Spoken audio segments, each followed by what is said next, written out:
Ngishilo ngathi nayi indoda enomlomo obovu engiyiphethe. Angiyikhulumeli mina. Ngivule incwadi kaPetru wesibili isahluko u2 ngiqala kuverse 1. Kepha kwavela nabaprofeti bamanga phakathi kwesizwe njengokuba nakinina kuza kuba khona abafundisi bamanga abazakungenisa ngasese izimfundiso zamanga ezibhubhisayo. Bafowethu ngifunda iBhayibheli njalo akusho mina njengoba nibona nje abafundisi begcwalisa isiprofeto sale verse le. Akusho mina ngiphethe iBhayibheli nanti ngiyanibonisa le ndoda enomlomo obovu. Abafundisi bamanga abazakungenisa ngasese izimfundiso zamanga ezibhubhisayo.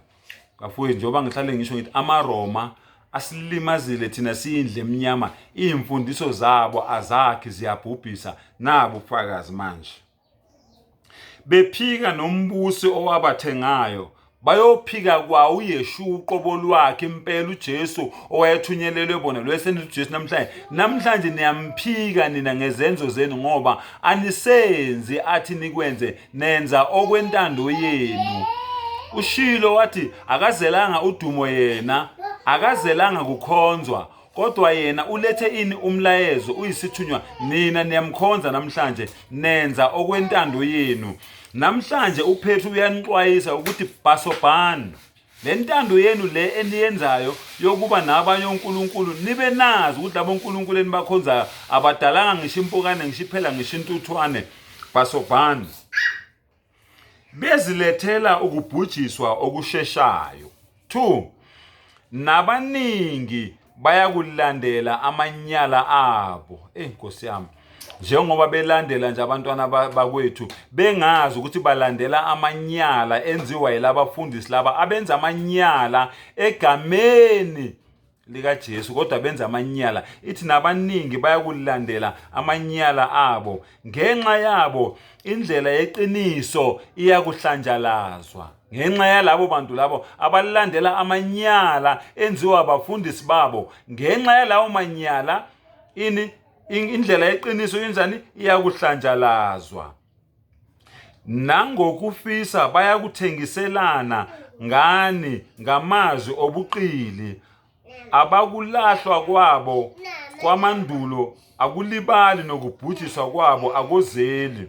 Ngokuba uma uNkulunkulu engayekanga izingelosi ezingcolileyo ezonileyo, kodwa wazinikela ukuba ziphoswe esihogweni emigodini yobumnyama ukuba zigcinelwe ukwahlulelwa, nezwe lamandulo engaliyekanga, kodwa wamlondoloza uNowa umshumayeli wokulunga engowesishiyagalombili mhla eletha uzamcolo ezweni elingamesabi uNkulunkulu.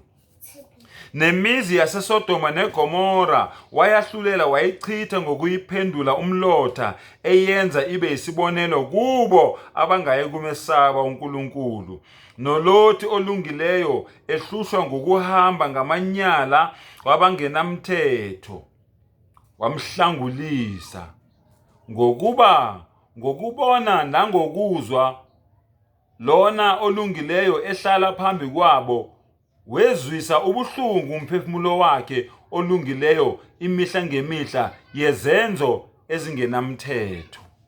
Nezwa bafowethu, akusiyimi zifundele nawe. Ngithe ngifunda incwadi kaPetru wesibili ngiqale kuverse 2, ngiqale kuverse 1 ngayophelela kuverse 8. Nawe zifundeleke ngane yakwethu, ningabe senithi yakwambathi ngane. Akusimina nansi indaba. Ngiyabonga.